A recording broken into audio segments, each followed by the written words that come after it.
Hello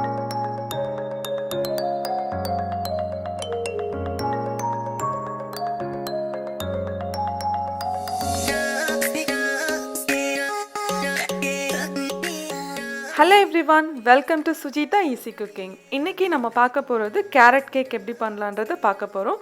இந்த carrot cake ஒரு ஹெல்தியான வெர்ஷன்ல செய்ய போறேன். எப்படி பண்ணலாம்ன்றதை வாங்க வீடியோக்குள்ள போய் பார்க்கலாம். ஒரு க்ளீனான மிக்சிங் பவுல்ல முட்டையை உடைச்சு போட்டுக்கலாம். நான் 2 முட்டை எடுத்துக்கிறேன். இந்த முட்டையோட நாட்டு சர்க்கரை 1 கப் நான் சேர்த்துக்கிறேன். அப்ராக்சிமேட்டா மெஷர்மெண்ட்ல வேணும்ங்கறவங்களுக்கு நான் ஒரு 80 கிராம் நாட்டு சர்க்கரை யூஸ் பண்ணேன். அது கூட 1 டீஸ்பூன் வனிலா எசன்ஸ் சேர்த்துக்கிட்டேன். இது எல்லாத்தையும் சேர்த்து நல்லா மிக்ஸ் பண்ணிக்கலாம். நாட்டு சர்க்கரையில் ஏதாவது கட்டி இருந்துச்சுன்னா எல்லாத்தையுமே வந்து கரைச்சி நல்லா பீட் பண்ணிக்கணும்.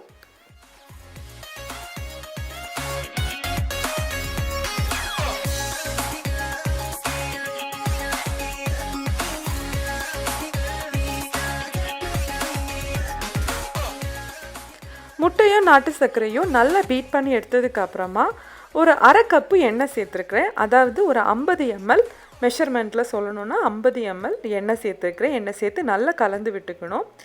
அப்புறமா இது கூட நான் ஜலிச்சு வச்ச கோதுமை மாவு சேர்த்துக்கிறேன். கோதுமை மாவு பார்த்திங்கன்னா 1 கப் எடுத்துருக்கிறேன். அதாவது 120 கிராம் மாவு. மாவை கண்டிப்பாக ஜலிச்சு தான் யூஸ் பண்ணணும். மாவு கலந்ததுக்கு அப்புறமா உங்களோட உடன் ஸ்பூனையோ இல்லைனா ஸ்பேச்சுலாவையோ யூஸ் பண்ணி ஜென்டிலாக மாவை வந்து கலந்து கிளறி விட்டுக்கணும்.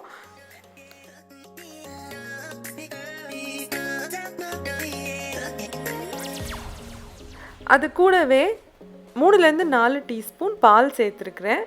மெஷர்மெண்ட் அளவுப்படி பார்த்தா இது ஒரு 10 ml பால்.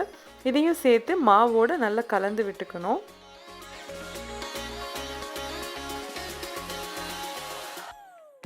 இது கூட நான் அரை டீஸ்பூன் பேக்கிங் பவுடர் சேர்த்துக்கிறேன்.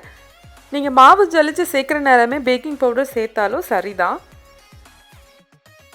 மாவு நல்லா கலந்து விட்டதுக்கு அப்புறமா இந்த மாதிரி எடுத்து பார்த்தீங்கன்னா மடிப்பாக அது வந்து மாவு விழணும்.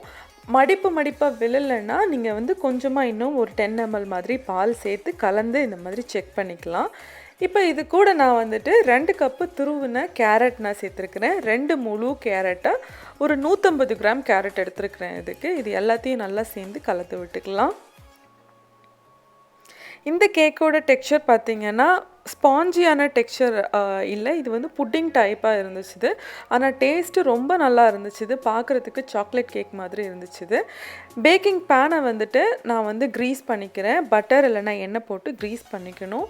அது மேலே நான் வந்துட்டு ப்ராச்மெண்ட் பேப்பர், அதாவது பட்டர் பேப்பரை வந்துட்டு உள்ளே ப்ளேஸ் பண்ணிக்கிறேன். இங்கே இந்த மிக்சிங் நான் ரெடி பண்ணிகிட்டு இருக்கிற நேரமே அவனை வந்துட்டு 10 மினிட்ஸ் நான் ப்ரீ ஹீட் பண்ண விட்டுருக்கிறேன். 180 டிகிரி செல்சியஸில் வச்சுட்டு நான் ப்ரீ ஹீட் பண்ண விட்டுருக்கிறேன். ரெடி பண்ணி வச்சுருக்கிற கேக் பேட்டரை கேக் பேனில் ட்ரான்ஸ்ஃபர் பண்ணிக்கலாம்.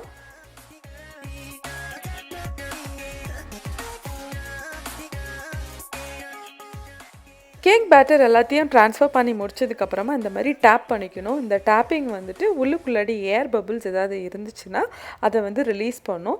இப்போ நம்ம இதை வந்துட்டு 180 டிகிரி செல்சியஸில் வச்சுட்டு 35 மினிட்ஸுக்கு பேக் பண்ணி எடுத்துக்கிறேன். இப்போ பேக் பண்ணி எடுத்த கேக் எப்படி இருக்குன்றதை பாருங்கள்.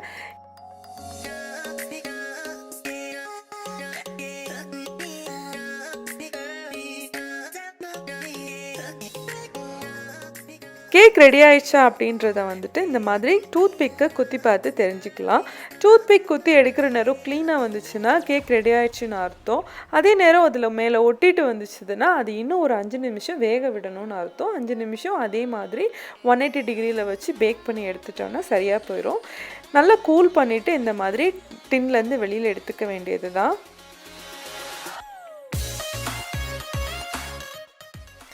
இந்த ஹெல்தியான கேக்கை செஞ்சு பாருங்கள். செஞ்சு பார்த்துட்டு எப்படி இருந்துச்சுன்றதை எனக்கு சொல்லுங்கள்.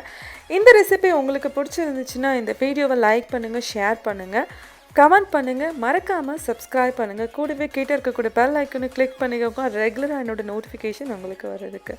தேங்க்ஸ் ஃபார் வாட்சிங் and see you all in my next video. Stay tuned.